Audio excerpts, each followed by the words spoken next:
ஸ்ரீ குருப்யோன் நமஹா. அறிவோம். சுந்தர கணபதி துணை, சுக பிரம்ம மகரிஷி துணை. ஆன்மீக செல்வர்களே, கிரிக்கெட் நேயர்களே, IPL 2026 சிறப்பான முறையில் நடைபெற்று வருகின்றது. இதுவரை 33 போட்டிகள் நிறைவு பெற்றுள்ளன. 34வது போட்டியாக இன்றைய தினம் RCB மற்றும் GT அணிகள் மோதும் போட்டி இரவு 7:30 மணியளவில் பெங்களூரு சின்னசாமி ஸ்டேடியத்தில் நடைபெற இருக்கின்றது. இந்த போட்டியில் வெற்றி பெறுவது யார் மற்றும் அதிக ரன்களை விளாசக்கூடியவர்கள் யார் என்பதை நாம் ஜோதிட ரீதியாக தெரிந்து கொள்வோம். அதற்கு முன்பாக நேற்றைய போட்டி நாம் கூறியதில் மாற்றங்கள் நடைபெற்றன. மும்பை ஜெயிக்கும் அப்படின்னு சொல்லியிருந்தோம். ஆனால் ஜெயித்தது சென்னை. யாரெல்லாம் முழுமையாக வீடியோ கேட்டிங்க அப்படின்னு எனக்கு தெரியல. ஸோ மீண்டும் ஒரு தடவை நான் பதிவு பண்ணுறேன். வீடியோவை முழுசாக பாருங்கள், முழுசாக கேளுங்க, அப்போ தான் புரியும். ஒரு வார்த்தை சொல்லியிருந்தேன். அதாவது யாராவது ஒரு பிளேயர் நல்ல பிளேயராக இருந்து அவருக்கு அன்றைக்கி ஜாதகம் நல்லா இருந்தது அப்படி என்றால் அவர் ஒருத்தர் மட்டுமே மேட்சோட ரிசல்ட்டை மாற்றக்கூடிய அமைப்பு அப்படிங்கிறது உண்டு அப்படின்னு சொல்லி நான் நல்லா பதிவாகவே சொல்லியிருந்தேன். ஏன் அப்படின்னு சொல்கிறேன் அப்படின்னா, நேற்று அகில் ஹுசைன் உள்ளே வருவாருன்னு யாருமே எதிர்பார்க்கல. ஆக்சுவலாக இம்பேக்ட் பிளேயராக நேற்று அகில் ஹுசைனை இறக்கிட்டாங்க. நான் மேட் என்ட்ரி தான் இறக்குவாங்கன்னு நினச்சிருந்தேன். பட் ஆனால் நேற்று அகில் ஹுசைனை இறக்கி டோட்டலாகவே மாறி போச்சு மேட்ச். அப்படி தான் நம்ம சொல்லணும். இந்த மாதிரி தான் இப்போ நம்ம வேர்ல்ட் கப் ப்ரிடிக்ஷன் ஆகட்டும், மீதி ப்ரிடிக்ஷன்லாம் நம்ம கரெக்டாக சொல்கிறதுக்கு ரீசன் என்ன அப்படின்னா, இந்த 15 பேர்னால் அந்த 15 பேர் மட்டும்தான் இன்றைக்கி விளையாடுவாங்க அப்படிங்கிறது நமக்கு தெரியும். அந்த 15 பேர்த்தோட ஜாதகம் நம்ம பட்டிருக்கோம். அதை வச்சு இவங்களுக்கு நல்லா இருக்கா நல்லா இல்லையான்னு நம்ம சொல்லிடலாம். ஆனால் இதில் யாரை இறக்குறாங்க, எப்போ மாற்றுறாங்க அப்படின்னே நமக்கு தெரியல. அதே மாதிரி இம்பேக்டில் ஃபஸ்ட் பிரசாந்த் வீர் தான் கொடுக்குற மாதிரி கொடுத்துருந்தாங்க. பட் ஆனால் அகில் ஹுசைனை கொண்டாந்து இறக்கி விட்டாங்க. ஸோ இந்த மாதிரி மாறும்போது கண்டிப்பாக நம்ம கையில் எதுவுமே இல்லை. நேற்று பார்த்தீங்கன்னா டிகாக் மட்டும் நின்றுருந்தாருன்னா சூப்பராக இருந்திருக்கும். டிகாக்கு நமன்தீர் இவங்க 2 பேர்த்துக்குமே நேற்று ஃபஸ்ட் கிளாஸாக இருந்தது. நான் அதை பேஸ் பண்ணி அவங்கள பேஸ் பண்ணி தான் மும்பை ஜெயிக்கும் அப்படின்னு சொல்லியிருந்தேன். பட் ஆனால் அன்ஃபார்ச்சுனேட்லி அவங்க 2 பேர்த்தோட அகில் ஹுசைனுக்கு நேற்று சூப்பராக இருந்தது. அதனால் அவர் ஜெயிச்சிட்டார் கடைசியாக. ஸோ இன்றைய தினம் நடைபெற இருக்க போட்டியும் அதே தான் சொல்கிறேன். நேற்றும் சொன்ன மாதிரி தான். நேற்று நிறையா வாட்ச் பண்ணியிருந்தீங்கன்னா தெரியும். டெலகிராம் லிங்கில் நான் சஞ்சு சாம்சன் கொடுத்துருந்தேன். யாரோ ஒருத்தர் கேட்டிருந்தீங்க கமெண்ட்ஸில், சஞ்சு சாம்சன் பற்றி சொல்லவே இல்லையேன்ட்டு. நான் ஏன் சஞ்சு சாம்சன் பற்றி சொல்லலை அப்படின்னா, டாஸ் போட்டதுக்கு பிறகு தான் அவரோட லக்னம் நம்ம கணிச்சு சொல்ல முடியும். ஸோ அதனால தான் நான் அவரை சொல்லலை. ஆனால் டெலகிராம் லிங்க்கில் நம்ம அப்டேஷன் கொடுத்துருந்தோம். சஞ்சு சாம்சனை பற்றி அப்டேஷன் கொடுத்துருந்தோம்.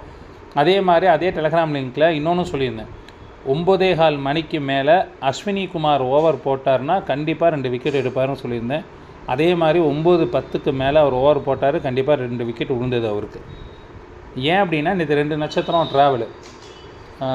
ஒரு நட்சத்திரம்னாவே எனக்கு கிட்டத்தட்ட 5 ஹவர்ஸ் ஆகும் ஒரு ஜாதகம் எடுக்கிறதுக்கு. அதாவது ஒரு டீமுக்கு ஜாதகம் எடுக்கிறதுக்கு. நேற்று 2 நட்சத்திரம் மிகப்பெரிய ஒரு சிரமம்தான். இன்றைக்கும் அதே கணக்கு தான். இன்றைக்கும் பார்த்தீங்கன்னா 8:15 வரைக்கும் ஒரு நட்சத்திரம், 8:15க்கு மேலே இன்னொரு நட்சத்திரம் வருது. ஸோ ரொம்ப ஒரு டஃப் கால்குலேஷன் தான் இன்றைக்கும் கொடுக்குறேன். சரி, இது கொடுக்க வேண்டாம் அப்படின்னு தான் நான் பார்த்தேன். சரி, இது எதாக இருந்தாலும் நம்ம ட்ரை பண்ணுவோம், ஃபேஸ் பண்ணுவோம். அப்போ தான் பழக தான் நமக்கு அதில் ரிசல்ட்டு தெரியும். ஸோ என்ன தான் அப்படி இருக்குன்னு பார்த்தலாம் தான் இன்றைக்கி நான் துணிஞ்சு கொடுக்குறேன். ஸோ இன்றைக்கி வேறு ஏதாவது நீங்கள் விளையாடுறவங்க பார்த்து விளையாடுங்க. பெரிய அளவில் இன்வெஸ்ட்மெண்ட் எதுவும் வேண்டாம் அப்படின்னு நான் சொல்லிடுறேன். ஓகே, இன்றைக்கும் அதே மாதிரி தான். 8:15 வரைக்கும் ஒரு நட்சத்திரம், 8:15க்கு மேலே இன்னொரு நட்சத்திரம் வருது.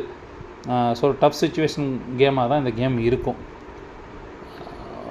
இன்றைக்கும் அதே மாதிரி இம்பேக்ட் பிளேயர் யார் வராங்கன்னு தெரியல. ஸோ அதை பொறுத்து தான் நம்ம முடிவு பண்ணுற மாதிரி இருக்கும். ஆனால் நேற்றுலேருந்து நான் கொஞ்சம் அலர்ட் ஆகிட்டேன்.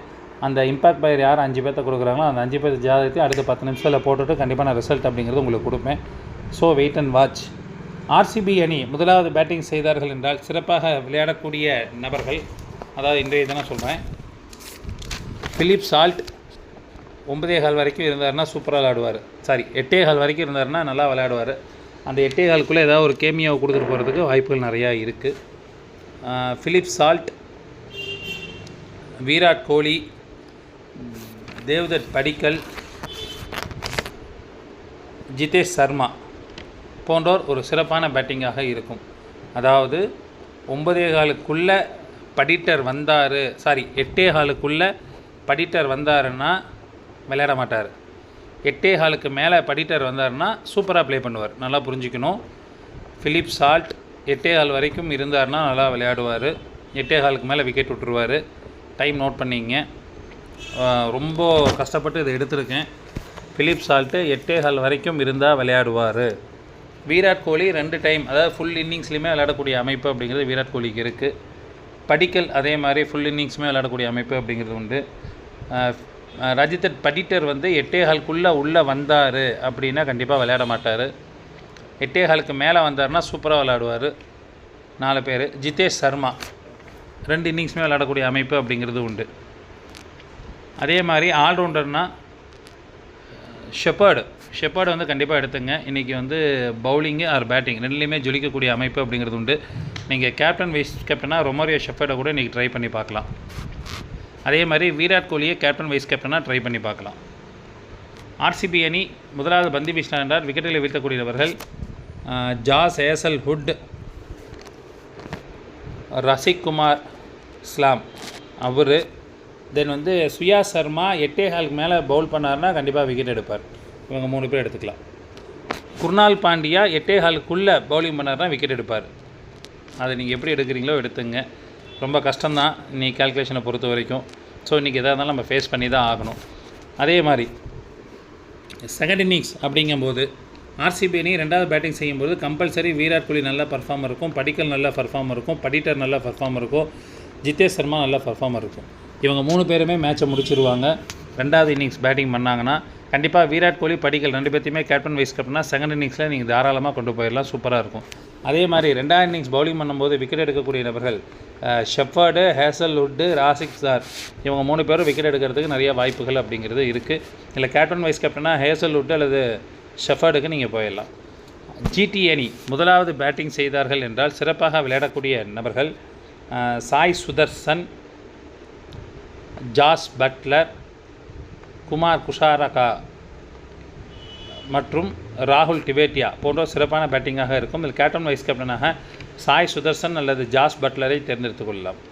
ஜிடி அணி முதலாவது பந்து வீசினார்ந்தால் விக்கெட்டில் வீழ்த்தக்கூடிய நபர்கள் ஜேசன் ஹோல்டர், அதாவது 8.25க்குள்ளே பவுல் பண்ணார்னா கண்டிப்பாக ஜேசன் ஹோல்டர் விக்கெட் எடுப்பார். ரஷீத் கான் 8.25க்கு மேலே பவுல் பண்ணார்னா கண்டிப்பாக விக்கெட் எடுப்பார். நல்லா புரிஞ்சுங்க.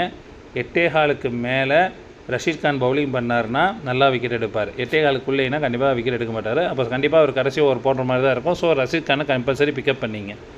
அடுத்து கசிகோ, ரபாடா இவங்க 3 பேரும் நல்லா பவுல் பண்ணுறதுக்கு வாய்ப்புகள் இருக்குது.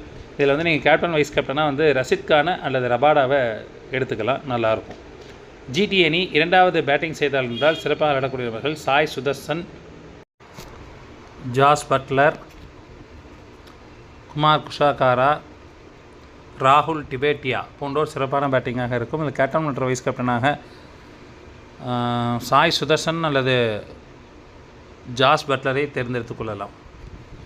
நேயர்களே, ஜிடி அணி 2வது பந்து வீசும் பொழுது விக்கெட்டுகளை வீழ்த்தக்கூடியவர்கள் ரஷீத் கான், ரபாடா, பிரசித் கிருஷ்ணா போன்றோர் விக்கெட்டுகளை வீழ்த்துவார்கள். 2வது பந்து வீசும் பொழுது பெரிய அளவில் விக்கெட் அப்படிங்கிறது கண்டிப்பாக கிடைக்காது. ஜிடி அணிக்கு 1-2 தான் கிடைக்கிறது வாய்ப்புகள் இருக்குது. ஸோ ஒரு டஃப் மேட்ச் அப்படின்னு தான் நம்ம இதை சொல்லணும். இதில் ஏதேனும் மாற்றங்கள் வரும் பட்சத்தில் டெலகிராம் லிங்கில் நம் அப்டேஷன் என்பது வழங்கப்படும். டெலகிராம் லிங்க் என்பது டிஸ்கிரிப்ஷன் பாக்ஸில் இருக்கும். இணைந்து கொள்ளாதவர்கள் இணைந்து கொள்ளுங்கள். இன்றைய தினம் ஆர்சிபி அணி வெற்றி பெறுவார்கள். நன்றி, வணக்கம்.